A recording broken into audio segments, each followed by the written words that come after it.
Hello दोस्तों, कैसे हो आप सब। अक्टूबर भी चला गया, नवंबर भी चला गया, अब ये दिसंबर क्या उखाड़ लेगा। सबके मन के अंदर ये सवाल होगा क्योंकि बिटकॉइन और क्रिप्टो करेंसी मार्केट के अंदर हमने एक बड़ा क्रैश देखा और अभी भी ओवरऑल देखते हैं तो बिटकॉइन और क्रिप्टो करेंसी यहाँ पे प्रेशर के अंदर है। ये बात अलग है, बिटकॉइन $80,000 से $90,000 पे टिकने की कोशिश कर रहा है पिछले 3-4 दिनों से, लेकिन ETF वाले थोड़ा परेशान कर रहे हैं या ओवरऑल मार्केट के अंदर एक प्रेशर देखने को मिल रहा है। और ख़ास कर अगर हम बात करते हैं ऑल्ट कॉइन्स की, वो कहीं ना कहीं एक अच्छा खासा प्रेशर फील कर रहे हैं।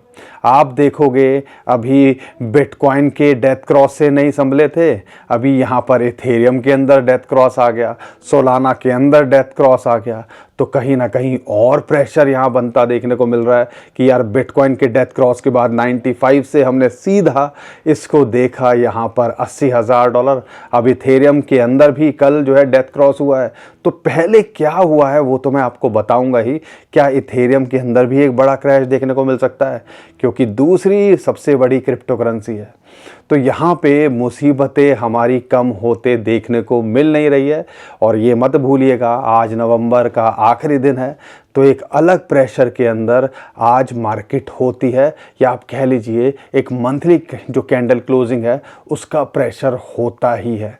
तो यहाँ पर उस चीज़ को देखें, शॉर्ट टर्म में देखें, लॉन्ग टर्म में देखें, 2025 देखें, 2026 देखें, या अब कई लोग 2028-2030 की बात करने लगे हैं, उसको देखें। क्या किसी चीज़ को भी देखें तो यहाँ पे ऑल्ट कॉइन्स तो दूर दूर तक अच्छा करते नहीं दिख रहे हैं। एप्टॉस एक और नया कॉइन $2 के नीचे आ गया, कहाँ $20 का इसका ऑल टाइम हाई। कल इसने अपना एक नया लो लगाया, तो अब यहाँ पर सब परेशान हैं कि यार ऑल्ट कॉइन्स तो लोअर लो बना रहे हैं, बिटकॉइन भी क्या उखाड़ लेगा, ओवरऑल क्रिप्टो करेंसी मार्केट के अंदर क्या होगा। तो ये सब जो है शॉर्ट टर्म में कहीं ना कहीं हमें बहुत जो है प्रेशर में लेके आ रहे हैं, या हमारे माइंड के अंदर बहुत प्रेशर बना रहे हैं। तो ये सारी चीज़ें क्या निकल के आ रही हैं, ये सब मैं इस वीडियो के अंदर आपको बताने और समझाने की कोशिश करूँगा। क्या दिसंबर से कोई उम्मीद हो सकती है, क्या इन्फॉर्मेशन, क्या डाटा निकल के आ रहा है, वो सारी बात इस वीडियो के अंदर आपको बताने की कोशिश करूँगा। मुझे पता है सिचुएशन बुरी है, लेकिन हम आपके साथ यहाँ खड़े रहने की कोशिश कर रहे हैं। सपोर्ट दिखाइए, वीडियो को लाइक और शेयर कीजिए, ताकि हम भी कोशिश करते रहें जो भी इन्फॉर्मेशन अपडेट हो वो आपके सामने लगातार लाने की। तो चैनल को सब्सक्राइब और वीडियो को शेयर और लाइक ज़रूर करिएगा। अब यहाँ पे सबसे पहले देखते हैं, बिटकॉइन $90,000 के ऊपर मेंटेन करने की कोशिश कर रहा है, लेकिन हमारा दुख कुछ अलग है, क्योंकि कल सिल्वर के प्राइस को देख रहा था कि भैया उसका नया ऑल टाइम हाई $56 पर ऑन्स पहुंच गया। गोल्ड की बात करते हैं, वो भी दोबारा से 130, 1,30,000, 1,31,000 10 ग्राम पे पहुंच गया, मतलब रिकवरी दिखा रहा है। यहाँ पे अगर यूएसए की स्टॉक मार्केट की बात करते हैं, वो भी अपने ऑल टाइम हाई के आसपास। डोनाल्ड ट्रंप भाई साहब बोलते हैं कि यार हमारे टाइम पे तो भैया हम तो इसको ऑल टाइम हाई पे ही रखेंगे। यूएसए की मार्केट के अंदर अच्छा खासा माहौल बन रहा है, लेकिन ये बिटकॉइन और क्रिप्टो करेंसी मार्केट के अंदर एक अलग ही प्रेशर है। तो यहाँ पे सिर्फ क्या दुश्मनी हमसे निकाली जा रही है, या जो ओवर हाइप किया हुआ था क्रिप्टो करेंसी को, क्या वो गुब्बारा फूटता देखने को मिल रहा है, ये एक सवाल मन के अंदर ज़रूर आता है। लेकिन यहाँ पे एक चीज़ मैं इन जनरल पूछ रहा हूँ और इन जनरल आपको बताने की कोशिश कर रहा हूँ। टेक्निकली क्या लगता है और सारी चीज़ें क्या इन्फॉर्मेशन है, फंडामेंटल क्या लगता है, वो तो मैं आगे बताऊँगा ही। लेकिन मैं इन सारे दागों जो धागे हैं उनको फिरो के एक लाइन में लाने की कोशिश करता हूँ, या डॉट्स को कनेक्ट करने की कोशिश करता हूँ। ऐसी ही कुछ सिचुएशन सितंबर और अक्टूबर के अंदर थी। याद कीजिएगा, जब यूएसए की मार्केट ऑल टाइम हाई पर, गोल्ड ऑल टाइम हाई पर, सिल्वर भी ऑल टाइम हाई पर, बिटकॉइन और इथेरियम की बात करते हैं, खासकर बिटकॉइन की बात करते हैं, वो अच्छा खासा टूट रहा था। और एकदम से रातों रात अक्टूबर के अंदर पहले हफ्ते 10 दिन के अंदर ही बिटकॉइन ने एक नया ऑल टाइम हाई लगाया, जहां पे वो 1,05,000, 1,07,000, 1,08,000, $1,10,000 पे यहाँ पे टिकने की कोशिश कर रहा था। तो ये आपको समझना है, जब माहौल अच्छा होता है तो देर सवेर में बिटकॉइन और क्रिप्टो करेंसी मार्केट के अंदर एक पॉजिटिविटी आती है। खासकर बिटकॉइन को लेके तो आप ये कह ही सकते हो, क्योंकि यहाँ पर अगर मैं टेक्निकली भी देखता हूँ, जो डेथ क्रॉस हुआ था वो हुआ था ऑलमोस्ट 96-95,000 के आसपास, और वहाँ से हमने एक बड़ा शार्प डंप देखा। ऐसा ही अब मार्च या अप्रैल में हुआ था डेथ क्रॉस, ऐसा ही हमने डेथ क्रॉस के बाद शार्प डंप देखा। ऐसे ही अगस्त 2024 में हुआ था, ऐसे ही सितंबर 2023 में हुआ था, शार्प डंप देखा, और यू शेप या वी शेप रिकवरी हमने देखी आने वाले कुछ दिनों और हफ्तों के अंदर। सेम ही चीज़ अभी बिटकॉइन के साथ देखने को मिली। $80,000 का एक डिप लगाया और अब $90,000 के ऊपर ये मेंटेन करने की कोशिश कर रहा है, या वी शेप रिकवरी हमें देखने को मिली। तो इंडिकेटर्स ये होते हैं, टेम्परेरी मार्केट को इम्पैक्ट डालते हैं, लेकिन डेथ क्रॉस को लेके, खासकर बिटकॉइन को लेके देखते हैं तो हमने अक्सर देखा है कि मार्केट में देर सवेर में रिकवरी हो ही जाती है, और ऐसा ही कुछ कुछ देखने को मिल रहा है। लेकिन ये $90,000, $93,000 के आसपास प्रेशर क्यों बन रहा है? उसके पीछे दोबारा से ETF वाले हैं।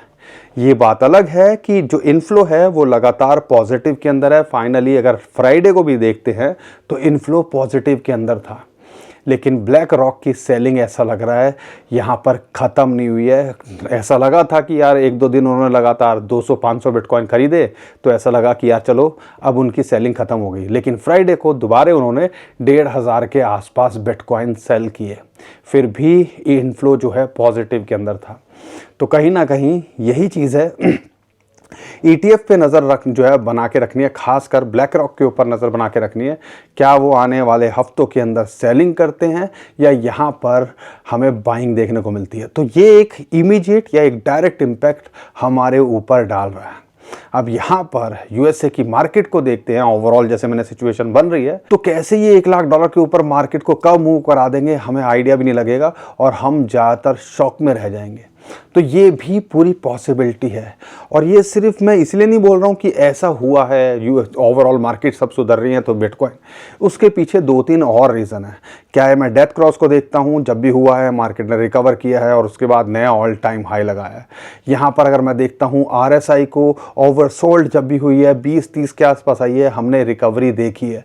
यहाँ पे MVRV स्कोर को देखते हैं, इस इतने ओवरसोल्ड पोजीशन में तो वो कभी भी बिटकॉइन की हिस्ट्री में नहीं रहा, और उसके बाद हम यूजुअली रिकवरी देखते हैं। तो टेक्निकली भी इंडिकेटर इसी तरफ इशारा दे रहे हैं। फियर एंड ग्रीड इंडेक्स की बात करते हैं, जो 10 पे पहुंच गया था, अब दोबारा से वो 28 के आसपास पहुंच गया है। एक्सट्रीम फियर से अब सिचुएशन फियर में आ रही है, यानी कि लोगों के अंदर दोबारा सेंटिमेंट्स वापिस आ रहे हैं, खासकर बिटकॉइन को लेके। तो ये आपको समझना है कि यहाँ पे रिकवरी के चांसेस ज़्यादा हो जाते हैं, लेकिन वही है, बुरे चीज़ के लिए हमेशा तैयार रहना चाहिए। और बुरा क्या हो सकता है कि बिटकॉइन यहाँ पे दोबारा क्रैश कर जाए।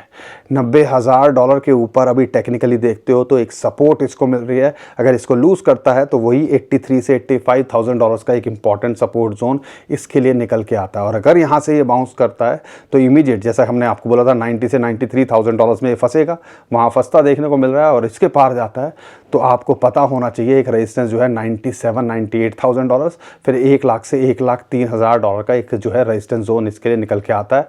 और $1,00,000 पे आना, रिकवर करना, उसके ऊपर मेंटेन करना थोड़ा चैलेंजिंग शॉर्ट टर्म में बिटकॉइन के लिए होना चाहिए। तो शॉर्ट टर्म में तो ये सारी कहानी चल रही है। और एक और मैंने लॉजिक आपके साथ में शेयर किया था, समझने की कोशिश करो। आज की डेट में एक बिटकॉइन को माइन करने के लिए ऑलमोस्ट $70,000 से $90,000 लगते हैं। अगर यहाँ पे इसके नीचे रहेगा, आप कोई दुकान खोल के बैठे हो और उस दुकान के अंदर आपको नुकसान हो रहा हो, तो कब तक खोल के बैठे रहोगे? सेम ही सिचुएशन है जो ब्लॉकचेन को मेंटेन करते हैं, माइनर्स की बात करते हैं, उनका रेंट जाता है, उनकी इलेक्ट्रिसिटी जाती है, उनके हार्डवेयर लगते हैं, उनको जो है सैलरीज देनी पड़ती हैं, इंफ्रास्ट्रक्चर को मेंटेन करने की कॉस्ट होती है। तो अगर उनके कॉस्ट नहीं निकलेगी तो यहाँ पर वो कब तक इसको मेंटेन करेंगे?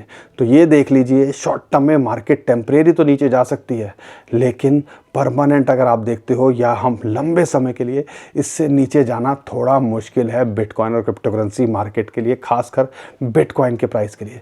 तो ये सारे लॉजिक है। बाकी ब्लैक रॉक को भी पता है कि भैया हज़ारों लाखों बिटकॉइन लेके बैठे हुए हैं, तो यहाँ पर उन लोगों का क्या होगा या उनके इन्वेस्टर्स का क्या होगा जो उनके थ्रू यहाँ पर बिटकॉइन लेके बैठे हुए हैं या बिटकॉइन ईटीएफ के अंदर वो लगा के बैठे हुए हैं। तो ये सारे लॉजिक है। माइक्रो स्ट्रेटजी की बात करते हैं, इथेरियम के अंदर बिटमाइन की बात करते हैं, लगातार वो बाइंग कर रहे हैं जिस लेवल पे जो मिल रहा है। यूएसडीसी लगातार मिंट हो रहे हैं। परसों की बात करते हैं 750 मिलियन, उससे एक दिन पहले 500-600 मिलियन, मतलब 1.5-2 बिलियन डॉलर तो पिछले 2-3 दिनों के अंदर ही यहाँ मिंट हुए हैं। तो वो किस लिए हो रहे हैं आप समझ सकते हो कि भैया यहाँ पर जितना डिप में जो मिल सके उसको लेने की यहाँ कोशिश की जा रही है। तो ये सारी चीज़ें हैं। शॉर्ट टर्म में मार्केट शेक करे तो टेंशन नहीं लेना, और थोड़ा लंबे समय के लिए देखते हो तो यहाँ पे बिटकॉइन में पूरा पोटेंशियल है कि ऑल टाइम हाई बनाने का। और साथ के साथ देखना है आपको कि ऑलमोस्ट $1,26,000 से हमने $80,000 देखा। तो आप क्या सोचते हो ये बेयर मार्केट के अंदर ये सीधा हम बेयर मार्केट के अंदर सीधा $15,000 देख लेंगे? मार्केट जब ऊपर जाती है तो ऐसे ऊपर जाती है, फिर नीचे आती है। तो ऐसे ही जब मार्केट के अंदर ऐसा हमें नीचे गिरते हुए भी देखता है, बार बार उसके अंदर से रिकवरी भी देखने को मिलती है। लेकिन 2021 को मत भूलिएगा, जब बिटकॉइन 16,000 से 25-30 हज़ार डॉलर आ गया था और उसके बाद उसने $70,000 लगाया था। तो बहुत सारी पॉसिबिलिटीज़, बहुत सारी चीज़ें हो सकती हैं, लेकिन जिस हिसाब से बड़े लोगों का कंट्रोल जा चुका है तो कहीं ना कहीं हमें उनके ऊपर थोड़ा सा ट्रस्ट रखना चाहिए या उनके ऊपर देखना चाहिए कि भैया यार इतने लाखों बिटकॉइन का उनका क्या होगा। बाकी अगर पोर्टफोलियो को सही से मेंटेन करके चलोगे, अच्छे से अपनी रिसर्च करके चलोगे, तो यहाँ अभी बहुत जो है ना नुकसान के लिए चांसेस कम हो जाते हैं। अगर पोर्टफोलियो के अंदर ही भी देखते हो, अगर आपका पोर्टफोलियो 5-10-20% का एक्सपोजर है क्रिप्टो बिटकॉइन के अंदर, तो कोई टेंशन वैसी नहीं होगी। और उसके अंदर भी अगर आप देखते हो कि यहाँ पर 75% आपका बिटकॉइन इथेरियम है, तो आपको वैसे ही कोई टेंशन नहीं होगी। तो यही चीज़ है समझदारी का जो है, कहीं ना कहीं अगर आप नहीं किया है तो आप समझदारी दिखाना शुरू करो। शुरुआत तो कहीं से करनी पड़ेगी। तो ये सारी चीज़ें आपको देखनी है। बाकी बहुत सारे लोग नई नई क्रेज़ी प्रिडिक्शन निकल के आ रही है, $1 मिलियन की प्रिडिक्शन निकल के आने लगी है अगले 3 साल के अंदर। लेकिन अभी 2025 के अंदर हमें लगता है यार एक झटका तो और ज़रूर मारना चाहिए बिटकॉइन को, जिस हिसाब से ग्लोबल सिचुएशन के अंदर माहौल बन रहा है। और एक झटका मारे तो ऑल टाइम हाई को पार कर जाए तो हम ज़्यादा शॉक नहीं होंगे। थोड़ा क्रेज़ी लग रहा है इस टाइम पर, लेकिन हमने कई बार इसको ऐसे होते देखा है। सीजनैलिटी के हिसाब से देखते हैं या मंथ के हिसाब से देखते हैं तो दिसंबर के अंदर मिला जुला रहता है। जो खेल होना होता है वो अक्टूबर नवंबर के अंदर ज़्यादातर होता है। अब देखते हैं होगा कि नहीं होगा, आने वाला टाइम बता ही देगा। बाकी अच्छे कॉइन में बने हो तो टेंशन मत लीजिएगा, देर सवेर में वो रिकवरी करते देखने को मिलने चाहिए। साथ के साथ इथेरियम भी अब टेंशन दे रहा है। इथेरियम के अंदर भी अब डेथ क्रॉस देखने को मिल रहा है। मुझे क्या वो कहते हैं ना, मुसीबतें कम होने का नाम ही नहीं ले रही हैं। लेकिन इथेरियम के साथ में हमने ऐसा जो है फरवरी के अंदर भी देखा था इसी साल, उससे पहले अगस्त में भी देखा था, 2024 में सितंबर में जब बिटकॉइन के साथ हुआ है। लेकिन टेम्परेरी शेक इथेरियम भी हुआ है डेथ क्रॉस के बाद में, और यहाँ पे हमें ये देखना और भूलना नहीं चाहिए। तो यहाँ पे थोड़ा संभल के रहिएगा। इमीडिएट सपोर्ट 2800 के आसपास, $2800-2900 अगर यहाँ मेंटेन करता है तो एक रेजिस्टेंस जो है $3000 के ऊपर मेंटेन करता है तो एक रेजिस्टेंस 3350 से $3500 है। और यहाँ से टूटता है तो सीधा $2500 आने का भी ये पोटेंशियल रखता है। तो हर चीज़ के लिए तैयार रहो, थोड़ी समझदारी दिखाओ, और यहाँ पे बस आप कुछ कर नहीं सकते हो। अच्छे गाने बने हो तो सिर्फ इस तूफ़ान को निकलने का वेट कर सकते हो। बाकी सुई की बात करते हैं, बाकी मैं XRP की बात करता हूँ, बाकी मैं आपको ADA की बात करता हूँ, आर्बिट्रम की बात करता हूँ, ऑन्डो की बात करता हूँ, नियर की बात करता हूँ। जो बड़े कॉइन्स हैं, जो यूज़ केस लगते हैं, उनके अंदर जब माहौल अच्छा होगा तो उम्मीद कर सकते हो वो भी आपको अच्छा करते देखने को मिल सकते हैं। बाकी दोस्तों आने वाला वक्त बता ही देगा। थोड़ा सा पेशेंस दिखाने की कोशिश करो। सबका उम्मीद यहाँ पे लोग वेट कर कर के थक चुके हैं, उम्मीदें टूटने लगी हैं। लेकिन यहाँ पे CZ की एक कोट मुझे याद आ रही है और कल उन्होंने शेयर किया, जब लोग एक्सट्रीम फियर में हो ना तब आपको यहाँ पे खेल करना चाहिए, और जब सारे लोग लालच के अंदर हो, ग्रीड के अंदर हो, तो भैया यानी कि आपको यहाँ पे अब एग्जिट करने का समय आ गया है। बहुत सिंपल है ये टर्म, समझ में सबको आती है, लेकिन कर हर कोई नहीं पाता है। तो यहाँ पे इस टाइम पे आपको पता है हम ग्रीड के अंदर नहीं हैं, हम फियर के अंदर हैं। और यहाँ पे एक एक डॉलर का हिसाब हर कोई रख रहा है कि यार क्या होगा, कैसे होगा। तो आप थोड़ा सा समझदारी दिखा सकते हो। बड़े बड़े लोग क्या बोल रहे हैं आने वाला टाइम बता ही देगा। इंडिकेटर्स क्या बोल रहे हैं, फियर एंड ग्रीड इंडेक्स की बात करते हैं, एक्सट्रीम फियर के अंदर वहाँ पे एंट्री एक का सिग्नल होता है। ऐसे अगर मैं बात करता हूँ MVR विजियर स्कोर एक एंट्री का सिग्नल होता है। तो ये इंडिकेटर्स तो इसी तरफ इशारा कर रहे हैं। बाकी दोस्तों आप डिसाइड कीजिए, लेकिन उम्मीद करता हूँ आपको हमारा कंटेंट अच्छा लग रहा होगा। वीडियो पसंद आ रही है तो वीडियो को लाइक, चैनल को सब्सक्राइब और वीडियो को शेयर करना मत भूलिएगा। ट्विटर टेलीग्राम को हमारे फॉलो कर लीजिएगा, नीचे डिस्क्रिप्शन में हमने उसका भी लिंक दे दिया है। अभी के लिए विदा लेता हूँ। खुश रहिए, मुस्कुराते रहिए, कमाते रहिए। आपका दोस्त पंकज। थैंक यू, नमस्कार, धन्यवाद।